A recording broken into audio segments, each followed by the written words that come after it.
Okay, it's Peter here. So welcome to the quick tour of video masks.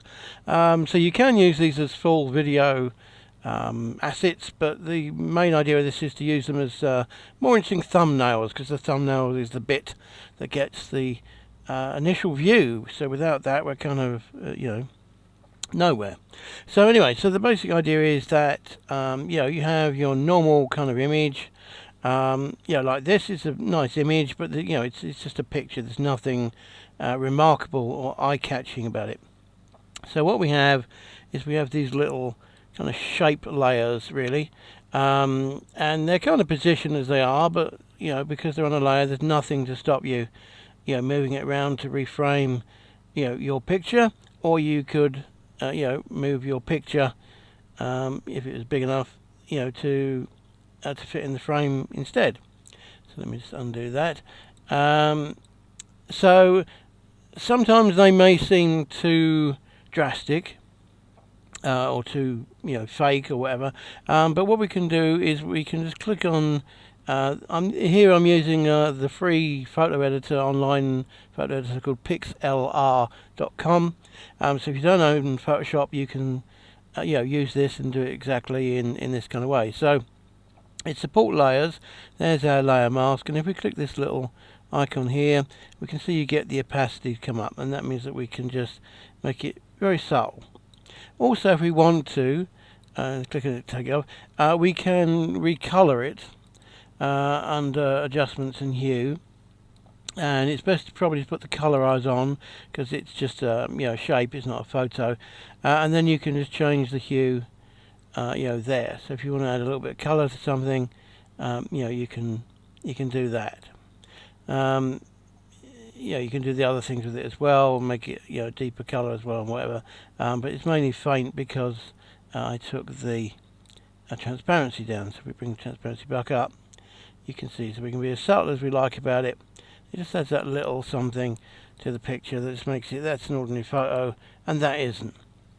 Okay, so it's entirely up to you what you do, but remember when they're small, they're also going to be more impactful. So there's a framing one. Again, we can do the same sort of thing. If it's too much, we can just take the transparency down, okay, to make it very much more subtle, or we can just recolor it to make it actually less subtle, really, isn't it?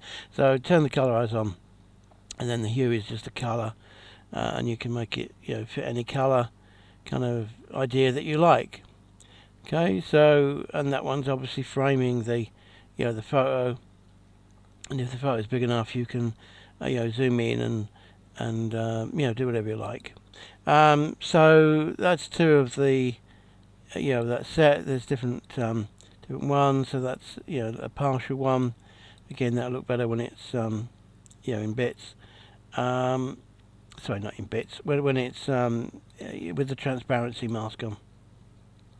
Okay, again, that's gonna just give different kind of feels and impacts to it. The gap's kind of intentional, and that's the LED set. So let me just show you how easy it is to kind of use these. So I'm going to give you these in pixel format anyway.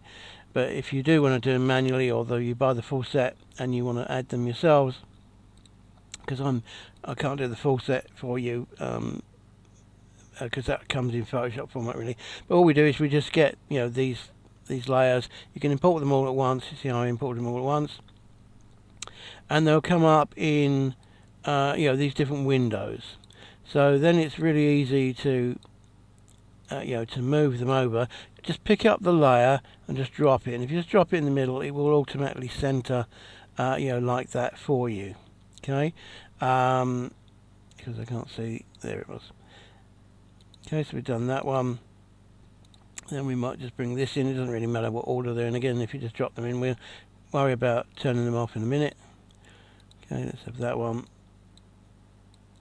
Okay, if you just drop them, they'll go on the center anyway. As I say, we'll turn them off in a second.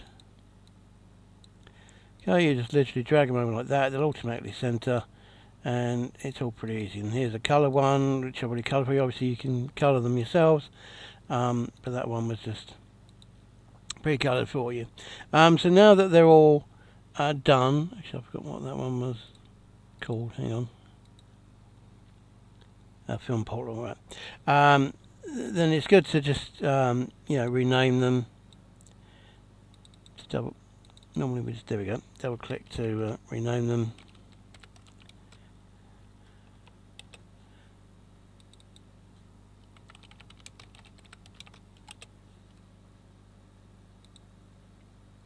Let's just put a little gap in there. I won't rename all of them in front of you, so you get the picture, but it's just good to have them named so that you know where you are. So let's just so now that because they're all on different layers, so you can just tick them on and off to hide them or not. In fact, that one should be up there. I don't know why that moved. Anyway, there we go, and that was the missing one. Great. Yeah, so there we are. Same idea again. We can make it transparent or recolor it, whatever you want. But I'll just show you the basic patterns here. So ordinary picture, do that, and then it is an ordinary.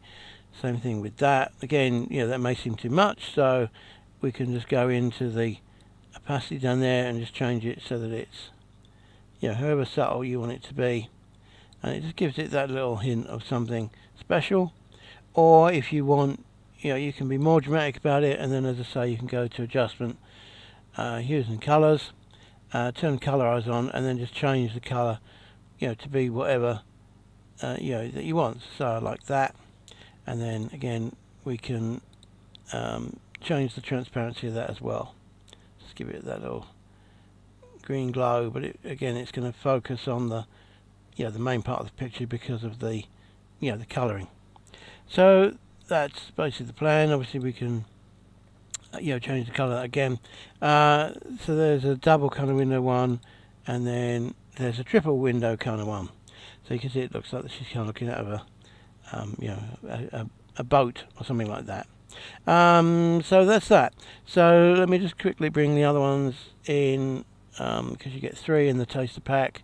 So cogs is the last one. I won't rename these ones, but obviously we should. This will be done for you because I'm doing it in front of you, but you can see how easy it is just to take these transparent PNGs and use them into one master document. Or again, this is what will let you use it in your video editing package as well, if you want to put layer masks in that as well. So again, we don't need to worry about turning them on and off. They should auto center when we bring them in. Some of them are deliberately off center, in case you're wondering. Okay, and the last one, there we are. As I say, I won't rename these in front of you, but you can see that basically, because they're all on different layers, you can do whatever you want with them. You can move them, color them, change the transparency, whatever. So as I say, normal picture doesn't look remarkable. There's one of them, there's another one, there's this one, there's this one, and there's that one. Okay, which is very arty. And again, it may seem too much, but again, you can move the background, which is pretty good, particularly if you've got a super-sized image. So here's one I've got just on her eyes, and you can see, although this is taking up a lot of the screen, it's really showing the the main bit there. And again, we could move her, to get the right. Sorry, I'll turn that other one off. To get the right kind of focusing. Now that works best when the image is bigger than than the stage. But you can see the potential of being able to move that, or you can just move the mask. Actually, I'm going to move that back manually. Okay, there we go. So you can be subtle about it, turn the transparency on there, and then do whatever you want. Okay, that's kind of pretty good. But because these are thumbnails, I kind of want them to be quite blatant.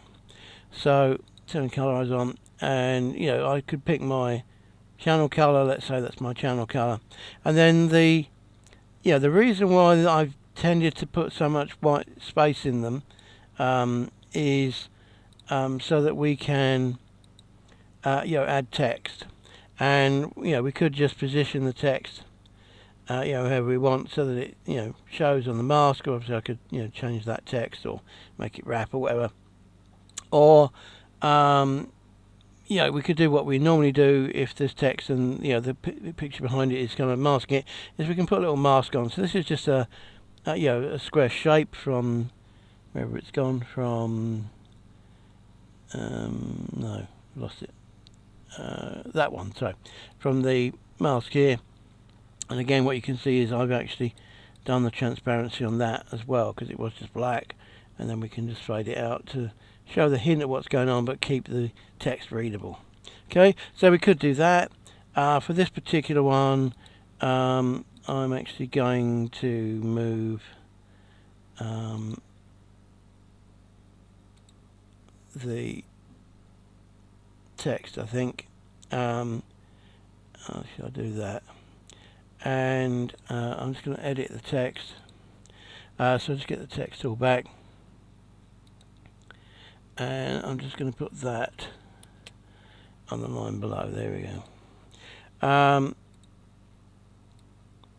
Okay, and that will be my thumb. Now, sorry, let's just sort that little image thing there. You can use the cursor keys to do things finally as well. There we go, that's better. So if that, I'd save that as a document that I'm going to give you, so you know what's going on. Let's wait for that to happen. There we go. Okay, so I'm going to give you this in the Pixar format. So as I say, it's a free online editor. You can do that, or you can get the Photoshop format, which I'll show you in the advanced series in a minute. It's exactly the same principle with the layers. The things, transparency might be in a different place or whatever, but it's basically exactly the same idea. But if you haven't got Photoshop or a paint package that supports layers like this, then pixlr.com online editor free to use. So once we've done, created your thumbnail, we're just going to save it. I suggest you save them as JPEGs, because they're going to be the smallest options. And I'm just going to call this thumbnail 3 or something. Okay, and I'm going to put that in there. Yeah, that's fine. And then I'll show you that on the YouTube video in just a minute. So see you then. Yeah, see you then. Bye for now.